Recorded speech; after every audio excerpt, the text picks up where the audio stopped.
उदयदित्य नामक एक बुद्धिमान राजा थे। वे अपनी प्रजा को बहुत प्रिय थे। उनकी प्रजा उन्हें उनकी दयालुता, समानता तथा न्यायप्रियता के लिए बहुत पसंद करती थी। राजा की रूपमंजरी नामक एक पुत्री थी जो बहुत ही बुद्धिमान तथा सुंदर थी। रूपमंजरी को जो भी देखता था बस देखता ही रह जाता था। जब वह विवाह के योग्य हुई तो उसके लिए ढेरों रिश्ते आने लगे। राजा और रानी के लिए योग्य वर का चुनाव करने की समस्या खड़ी हो गई। एक दिन उदयदित्य अपने सजे हुए दरबार में बैठे थे, तभी एक सुंदर राजकुमार वहां आया। आदरपूर्वक अभिवादन कर वह बोला, मैं कलिंग का राजकुमार हूं और राजकुमारी से विवाह की इच्छा लेकर आया हूं। राजा ने कहा, मैं तुम्हारी इच्छा का सम्मान करता हूं। कलिंग हमारा पड़ोसी और मित्र राज्य है। तुमसे राजकुमारी का विवाह करने से हमारे संबंध और भी गहरे बन जाएंगे। तुम राजवंश के भी हो, परंतु तुम में ऐसी कौन सी विशेषता है जो तुम्हें दूसरों से अलग करती है?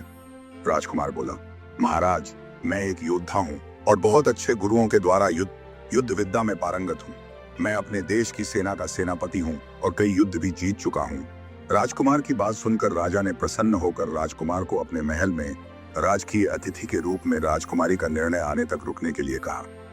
अगले दिन राजसभा में दूसरा राजकुमार उपस्थित हुआ और राजकुमारी के साथ विवाह करने की इच्छा से बोला, महाराज, मैं जनकपुर का राजकुमार हूँ, कौशल्य हूँ। मैंने बहुत सारी धार्मिक पुस्तकें पढ़ी हैं और काफी समय से जीवन का सत्य ढूंढ रहा हूँ। ज्ञान की अपूर्व चाह ही मुझे सबसे अनुपम बनाती है।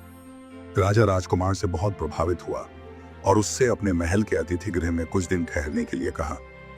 तीसरे दिन वैशाली का राजकुमार दरबार में उपस्थित हुआ और रूपमंजरी से विवाह की इच्छा से बोला, महाराज, मुझे प्रकृति माँ का आशीर्वाद प्राप्त है। मैं पशु पक्षियों की भाषा को समझ सकता हूँ। राजा ने उसके गुण की प्रशंसा करते हुए उसे भी महल के अतिथि गृह में राजकुमारी के निर्णय तक रुकने के लिए कहा। चौथे दिन मालव्य का राजकुमार आया। उसने भी राजकुमारी से विवाह की इच्छा बताते हुए कहा, महाराज, मैं बहुत ही धनी राज्य का राजकुमार हूँ। मेरा मानना है कि धन से ही प्रगति होती है। मैं एक व्यापारी हूँ और धन से धन कमा सकता हूँ। चारों राजकुमारों का विवरण सुनकर राजा और रानी अनिर्णय की स्थिति में आ गए। उन्हें कुछ समझ नहीं आ रहा था कि वे किसे अपनी पुत्री के योग्य वर चुने। उन्होंने अंत में निर्णय राजकुमारी पर ही छोड़ दिया। इतना कहकर बेताल रुक गया और राजा से पूछा, राजन, आप ही बताइए, राजकुमारी को किसे चुनना चाहिए? उसकी बुद्धिमानी और सुंदरता के हिसाब से कौन सबसे अधिक योग्य वर है? विक्रमादित्य ने तुरंत उत्तर दिया, यदि राजकुमारी सच में बुद्धिमान है तो वह कलिंग के राजकुमार को चुनेगी। जनकपुर का राजकुमार विद्वान तो है, पर अच्छा शासक नहीं बन सकता है। वैशाली के राजकुमार पर प्रकृति मां की कृपा है। वह पशु पक्षी की भाषा समझ सकता है, पर युद्ध की स्थिति में उसका यह गुण किस काम का? मालव्य का राजकुमार एक अच्छा व्यापारी तो है, पर राजा बनने के लायक नहीं है। यदि राजकुमारी समझदार है तो वह अपने लोगों के भले को देखते हुए कलिंग के राजकुमार को ही चुनेगी। तुम सही हो राजन। ऐसा कहकर हंसता हुआ बेताल उड़कर वापस पीपल के पेड़ पर चढ़ गया।